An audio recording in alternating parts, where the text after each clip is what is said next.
está. ¿Me ves? Sí. Por fin. Estamos, últimamente. No ¿Qué sé. pasó? Bueno, No sé. por la altura. Bueno, ¿cómo están? Feliz viernes. Santiago, muchas gracias por tu mensaje el otro día, que no pude responder. Saludos a todos. ¿De qué se trata el próximo curso y en qué horario va a ser? ¿De qué se trata? No sé si lo podemos decir. ¿Y en qué horario va a ser? Tampoco. Sí. ¿El horario Decimos. Bueno, vamos a trabajar sobre el colectivo LGBTI+. Y vamos a trabajar sobre eso y los 3 registros, es decir, trabajar respecto de esto en términos de los 3 registros, bien psicoanalíticamente, para ubicar por lo menos lo que es para mí la cuestión en juego y que hay que trabajar en términos de la clínica y estar atentos, ¿sí? Para acompañar, sostener algo que no es solo del orden del dolor psíquico, sino también del dolor físico, ¿no? Bueno, esto por un lado. Un planteo interesante que yo les aseguro que les va a gustar. Gracias. Eso al principio, y los miércoles a las 18:30 horas de Argentina durante probablemente septiembre. O sea, en principio está planteado para iniciar los 4 miércoles de septiembre, 18:30 horas Argentina. Así que bueno, pero si les parece bien, vamos a trabajar hoy. Primero vamos a agradecerle a Cecilia Lombardo, la diseñadora, que ustedes saben, la diseñadora gráfica de Jugar Rayuelas y Rayuelas Lacanianas. Se llama Cecilia Lombardo, ustedes pueden ubicarla, ella vive en Francia, pueden ubicarla en Instagram a través de Quiero Creation, sería creación, Creations, es alguien maravilloso, y Cecilia hoy se encargó de que a partir de este momento nuestro YouTube, cuando ustedes cliquean y así, ya va a tener directamente mi nombre, así que, bueno, nada, divina, ella es la que se encarga... Gracias a ella. De la imagen, de la imagen de Rayuelas. De la imagen de Rayuelas y también de cada uno de los diseños de los avisos que hacemos.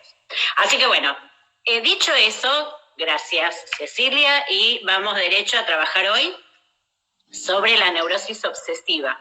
Dale. Una de las mayores dificultades en la clínica psicoanalítica, no sé si a ustedes les ha pasado, pero la neurosis obsesiva grave es, casi les diría, como el mayor ejemplo de lo que es la dificultad psíquica en los tiempos de hoy, ¿no? Frente a un discurso social del orden de que se puede, que con solo desearlo las cosas se producen, ¿no?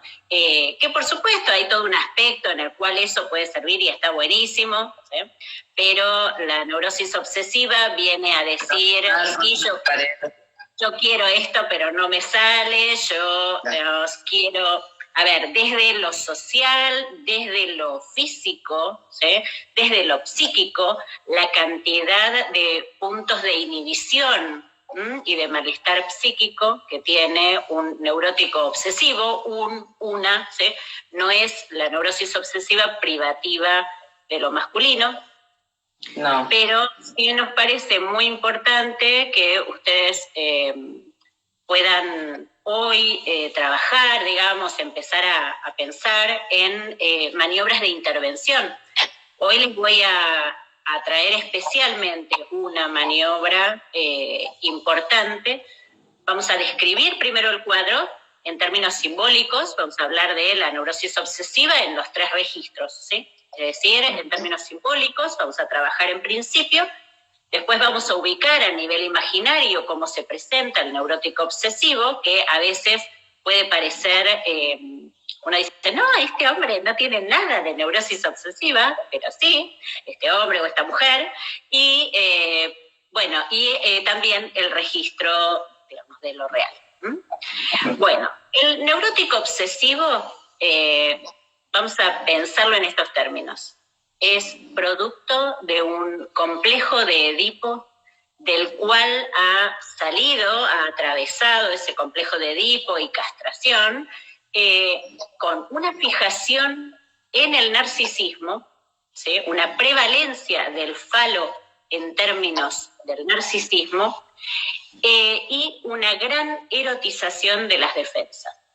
Esto, digo, para ponerlo, ustedes saben que a mí me gusta como contarles las cosas, a veces en una frase, que ustedes puedan tenerla y que ubique el todo del cuadro. Después cada uno va entrando a las distintas palabras, rellenándolas con no solamente lo que trabajamos nosotros, sino lo que pueden leer a lo largo de tanta gente que trabaja muy bien sobre la neurosis obsesiva. ¿Cómo sería la frase? Es el complejo de Edipo, narcisista y defensivo, específicamente defensivo, porque esto es lo que marca más la característica del neurótico obsesivo.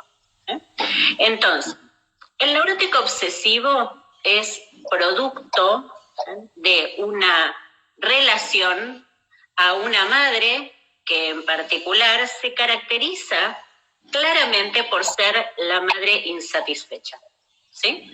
Es decir, esa madre está todo el tiempo demandándolo, y el neurótico obsesivo es aquel cuya particularidad es que no puede evitar leer todo lo que recibe en términos de demanda.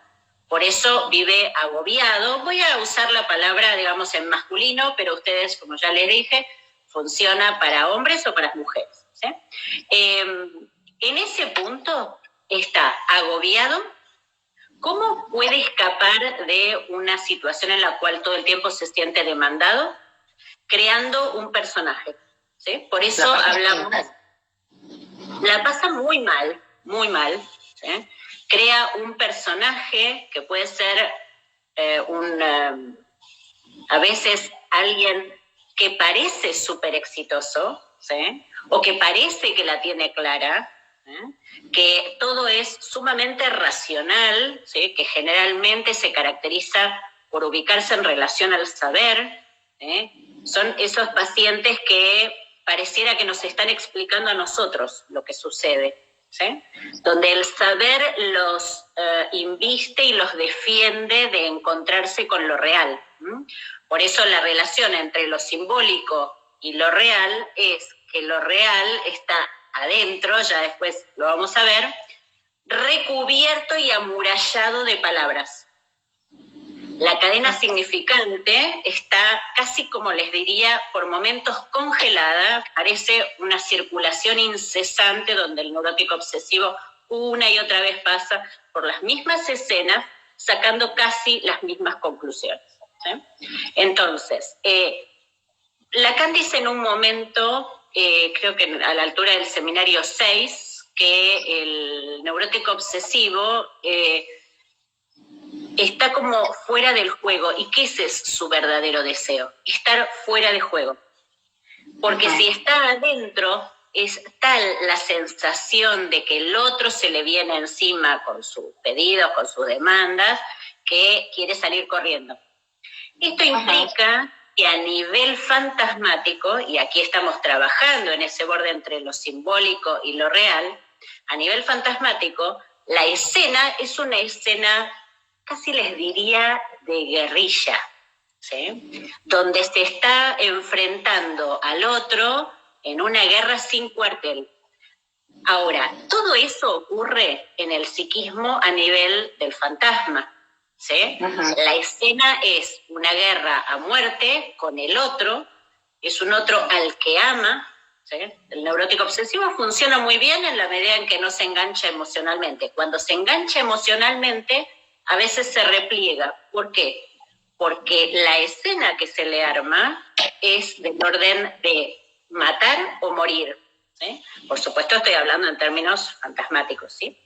La angustia es una angustia mortífera, es una angustia de muerte, porque el otro le demanda y siente que no puede escapar o no puede ponerle límites, ¿sí?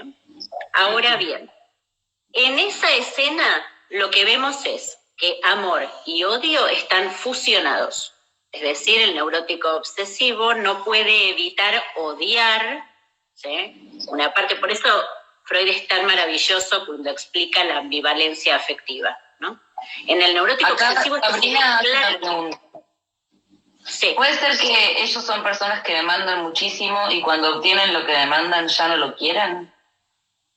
No, porque eso es más del orden de la histeria. Eso sería un logro, eso sería un logro para un neurótico obsesivo, porque el neurótico obsesivo, ¿qué hace? Es, primero, que no se anima a pedir, y segundo, cuando pide, queda en casi como una relación de deuda, ¿sí? De deuda y de culpa y de cómo le pedí esto y cómo cometí ese error de mostrarme necesitado, ¿sí? Por eso les contaba yo esto de que la imagen es una imagen narcisista, la que ofrece, inexpugnable, que no hay por dónde entrarle. Tal vez esta es una forma de decir, ¿no? Es difícil entrar con las intervenciones, porque el neurótico obsesivo se presenta, si bien ha llegado a análisis claramente, si no, no estaríamos hablando de esto, pero se presenta de un modo en el cual le cuesta aceptar la intervención, ¿sí? Hay que tener mucho cuidado, que el neurótico obsesivo primero tiene que tener una confianza enorme en nosotros, una confianza en que lo que le decimos se lo decimos con cuidado, porque lo que esconde esa muralla de palabras es una sensibilidad enorme, ¿sí? Entonces, vamos a ubicar algunas cuestiones ahí en orden a después ir a la clínica. Espero que esto que les digo les sirva, porque me parece que estas distinciones sirven concretamente a la hora de la intervención, ¿sí? De la lectura. Acá, Antonio comenta que si bien no se trata de una cuestión de género, escuché a un analista decir que una mujer obsesiva es prácticamente un caso de psicosis. ¿Qué opinan? De locos me parece. De locos lo que dijeron. Te voy a responder concretamente en algo muy clínico. La neurótica obsesiva es una mujer que ha sufrido mucho en situaciones infantiles y que por ende se sostiene de defensas del orden del control, ¿sí? Esto es muy freudiano, claramente freudiano. Entonces, las defensas, la regresión como producto del trauma infantil, estoy siendo absolutamente precisa con esto. La regresión es a un punto de erotismo anal, de control, ¿sí? Para defenderse de toda la situación traumática. Es muy distinto que en la histeria, ¿sí? Entonces, la histérica sufre de reminiscencias, pero tal vez no ha ocurrido una situación real. Esto es lo que Freud ubica claramente en esa famosa carta 97 a Fliss, ¿sí? Cuando dice, no es real, lo que les pasa a mis histéricas es más, sufren de reminiscencias de un goce, bueno, no lo dice así Freud, digamos, ¿no? Pero en la neurosis obsesiva ha habido un punto de daño concreto, ¿sí? Esto es gravísimo, me parece, lo que no sé quién dijo, y no importan los nombres, ¿sí? Gravísimo, porque en la clínica es perder de vista esta noción clara de cómo funciona el psiquismo. No sé, no se me ocurre alguna idea por la cual alguien podría hacer semejante cosa. Bueno, pasado este momento, ¿sí? Que, a ver, sirve de paso trabajar esto, porque más allá de que nosotras tenemos un estilo que tratamos de que sea muy agradable la transmisión del del psicoanálisis y que se perciba, se vivencie incluso, digamos, la complejidad con todo el mayor respeto y el mayor gusto por lo que es lo más maravilloso que tiene el psicoanálisis, que es esta capacidad de leer el aparato psíquico. Ahora bien, muchas veces se confunde esto que nosotras hacemos con, y digo, en cuanto a lo que es la transmisión del psicoanálisis, ¿no? Como que la gente que es más docta da este tipo de afirmaciones, ¿no? Como, no sé quién era que lo dijo, Ale, tal vez me puedas recordar. Lo de la mujer psicótica. Antonio, perdón, Antonio. Antonio, esto te agradezco muchísimo porque lo que sucede muchas veces es que se transmite de un modo con frases así, digamos, como esta que nos venís a contar, y es muy grave porque implica un desconocimiento profundo del modo en que funciona el aparato psíquico. ¿Sí? Que nosotras tengamos una forma más accesible, descontracturada para relatar, me parece que a veces puede permitir esto, ¿no? Que Antonio, por ejemplo, pueda contarnos estas cuestiones y las podamos todos los que estamos hoy aquí, en este momento, en el vivo, en Instagram, pero los que nos ven por YouTube, digamos, en diferido, o digamos, los que ven después por Instagram, puedan quedarse pensando, ¿no? Porque esto es lo mismo que a veces estas frases hechas, ¿no? Donde, bueno, la perversión, claro, barbaridades, como en algún momento esto que decíamos, ¿no? La perversión en las mujeres no existe, ¿no?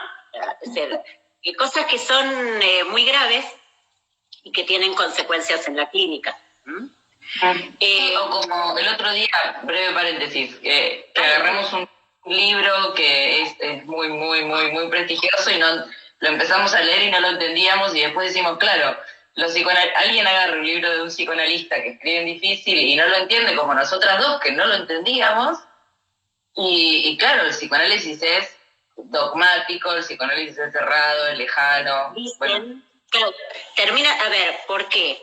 Porque terminan publicando cosas que manifiestamente confunden los registros. Por eso ustedes saben que yo sistemáticamente les digo, esto es de lo imaginario, esto es de lo simbólico, esto es del orden de lo real y cómo se articulan entre sí.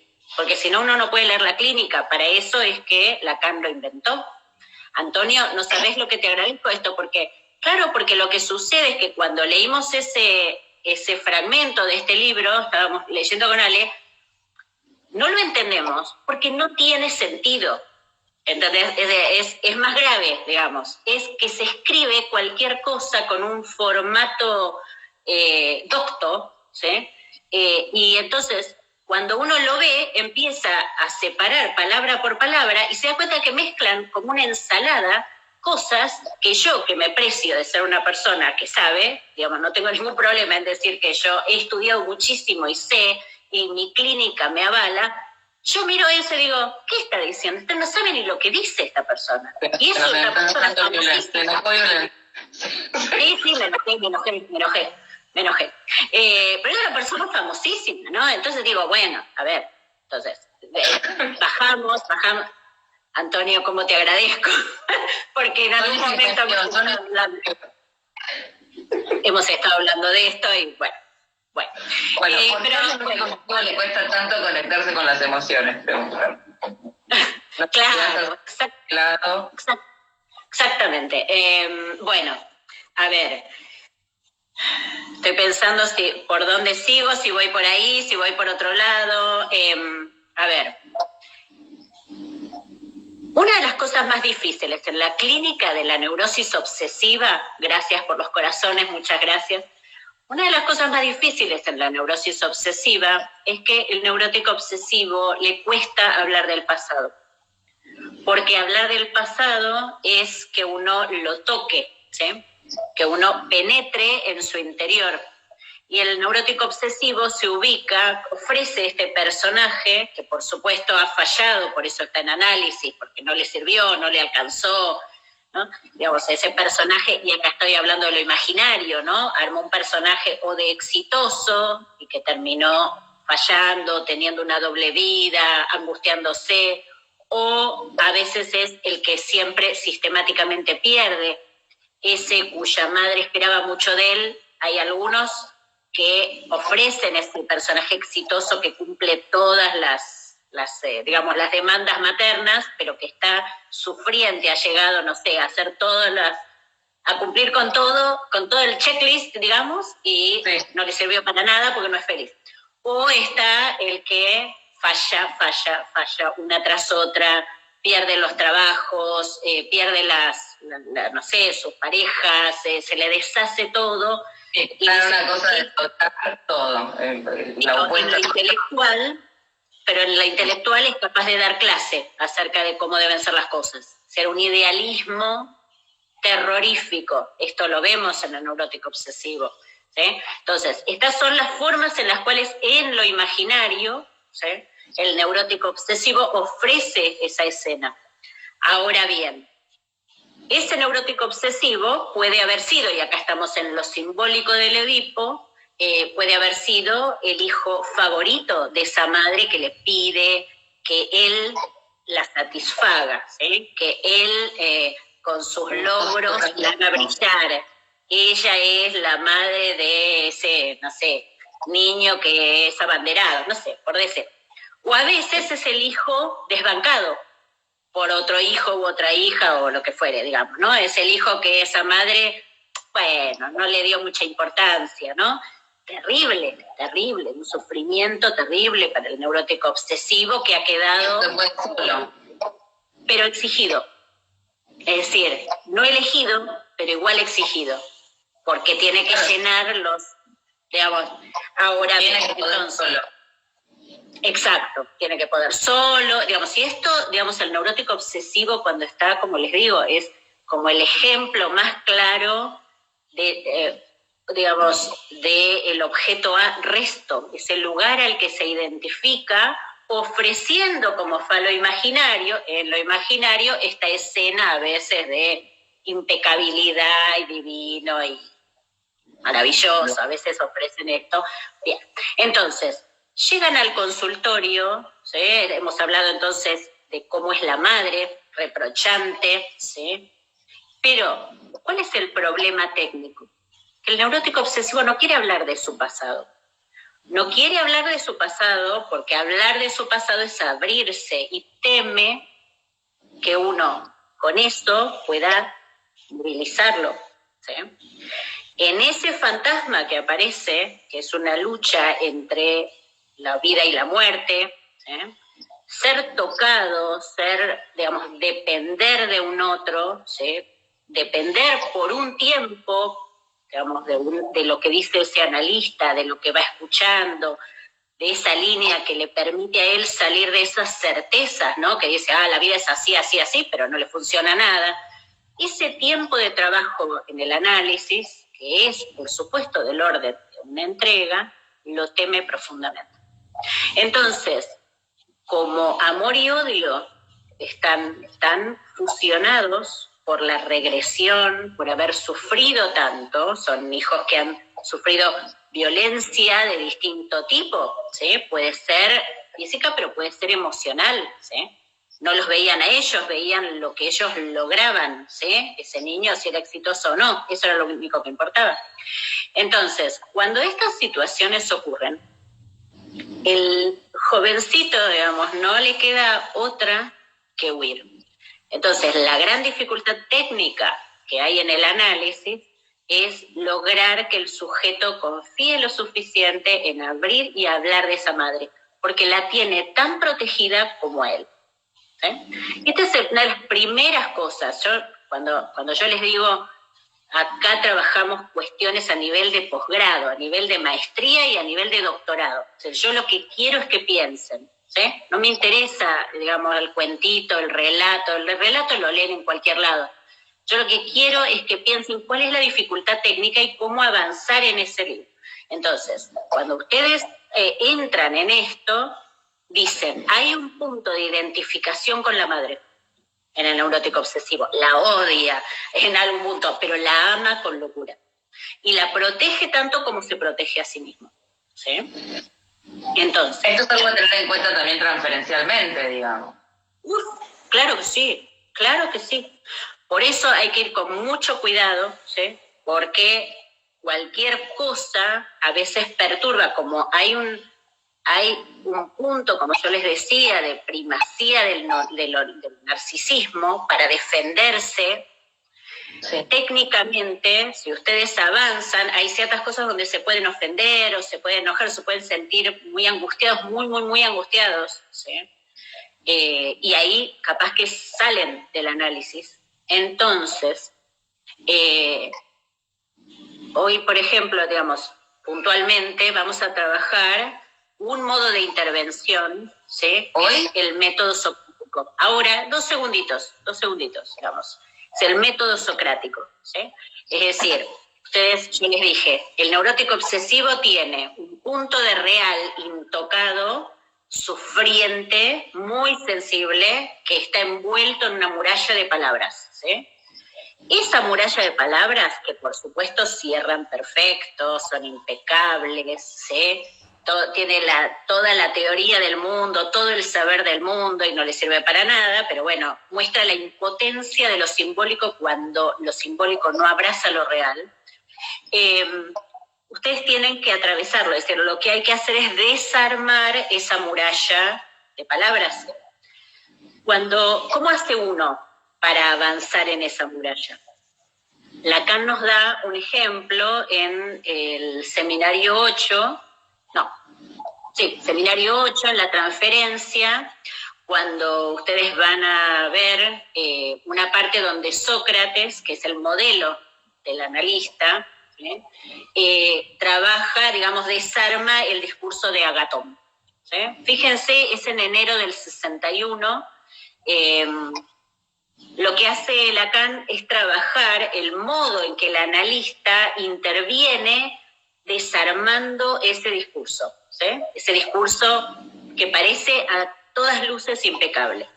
Yo les recomiendo que lean y estudien lógica, ¿sí? Siempre se los digo, es maravilloso, lean lógica, lean falacias. Las falacias son el modo en que todo parece que cierra y en realidad no cierra nada, digamos, lógicamente, todo en apariencia. Vivimos en una falacia. ¿Perdón? ¿Qué? No, que vivimos en muchas falacias. La falacia como forma lógica es como la neurosis. Tal cual. Traten de buscar en los manuales de lógica, en los manuales de lógica, todos los tipos de falacias que hay. Entrénense en eso porque eso, digamos, les va a servir. Pero, digamos, acá es donde quiero ir. En ese momento, Sócrates escucha a Agatón y dice, este discurso no vale nada. Lo dice así, no les voy a decir la palabra que usa porque no queda bien. No vale nada. Y entonces dice, toma ese discurso y lo extiende al infinito. Dice, vos pensás esto, y vos pensás esto, y entonces va sacando conclusiones de ciertas partes, ¿no? De su discurso, hasta llevarlo a un punto de absurdo, donde Agatón mismo dice, no, en realidad no es eso lo que yo quería decir. Entonces, el discurso del neurótico obsesivo es un discurso absolutamente kantiano, es la máxima kantiana, ¿no? Es decir, por ejemplo, ¿Cómo es la máxima? La máxima dice, hasta que tu acción valga como norma universal. ¿Sí? Entonces, por ejemplo, un paciente mío, digamos, que ama lo académico, ¿sí?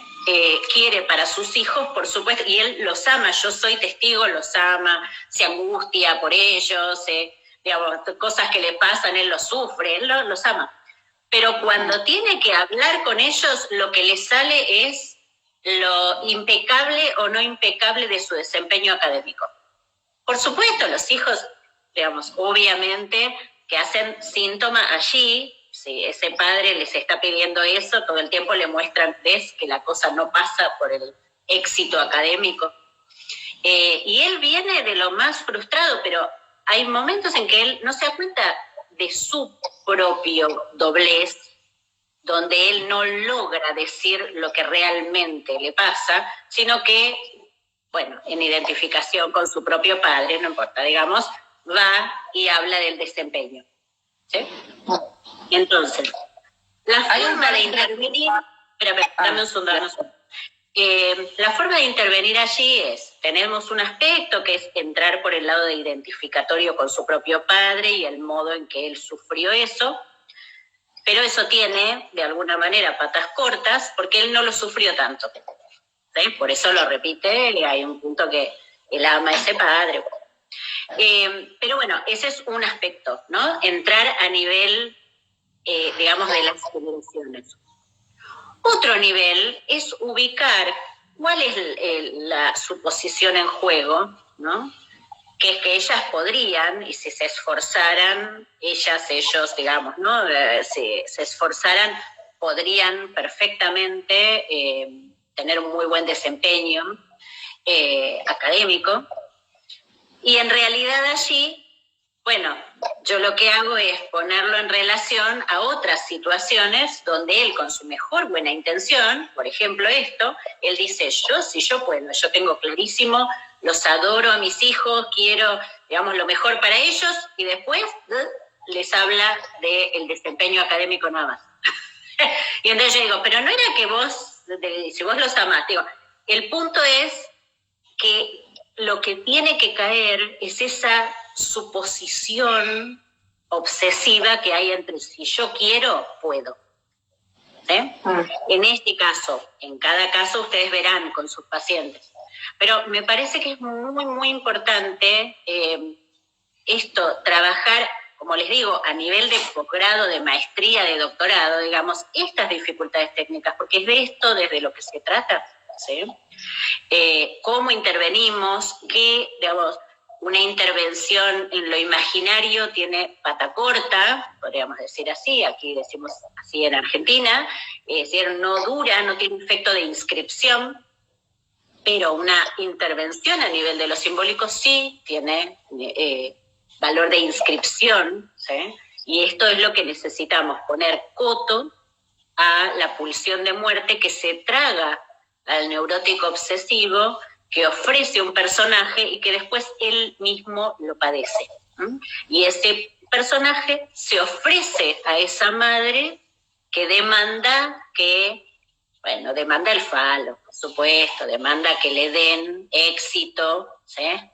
Y bueno, y en esa alienación pura del neurótico obsesivo, el neurótico se puede perder a sí mismo de la forma más grave. Porque la histeria, en general, a través de los actings, pide ayuda. El neurótico obsesivo no. Y esto es lo grave. Por eso hoy me decidí a hablar de esto. Porque el neurótico obsesivo no pide ayuda. Cada vez se va encerrando en pos de un mundo idealizado de lo que debería ser. El sufrimiento es cada vez peor y después, cuanto más tiempo pasa, las defensas rígidas cada vez se lo tragan, ¿sí? Se lo traga la alienación. Así que bueno, espero que les haya servido lo que trabajamos hoy, enojo incluido. Muy bien, muy bien. Escúchame, quedaron varias preguntas ahí que ahora se fueron como súper arriba, que para la próxima las leo en voz alta, para que no se pierdan. En el obsesivo, ¿cómo hacemos para que caigan las certezas en lo sintomático? Y había otra sobre... Con esto del método socrático. Lean ahí en enero del 61, sí. ¿Y cómo en la práctica clínica se encuentra, cómo encontraron formas de lidiar con la transferencia en estos casos? Bueno, nada. No tienen que lidiar, porque no es un combate. Ese es el fantasma del neurótico obsesivo.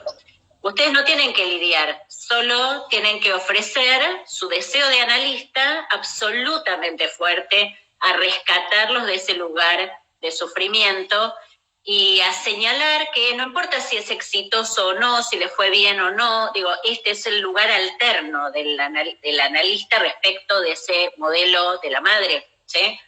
Que es, aquí estamos, aquí vamos a trabajar, ¿sí? Y así, y esto genera esa confianza que hace que el neurótico obsesivo pueda salir adelante. Están pidiendo curso de neurosis acá, lo loco. Curso de neurosis. Lo tengo que leer en voz alta, porque yo las leo, pero no puedo leer. Ustedes saben que yo siempre me meto con los temas más difíciles y en realidad, nada, voy postergando los que me parecen sencillos, pero bueno, es cierto que un curso sobre neurosis y sobre neurosis obsesiva sería un gusto para mí. Por lo pronto podríamos en otro vivo hablar de otro aspecto de la neurosis obsesiva. Sí. ¿No? Sí. Te dejo. Okay. Bueno, sí. Son y 10. Adiós. Nos vemos. Gracias a todos por esta. Chao, chao.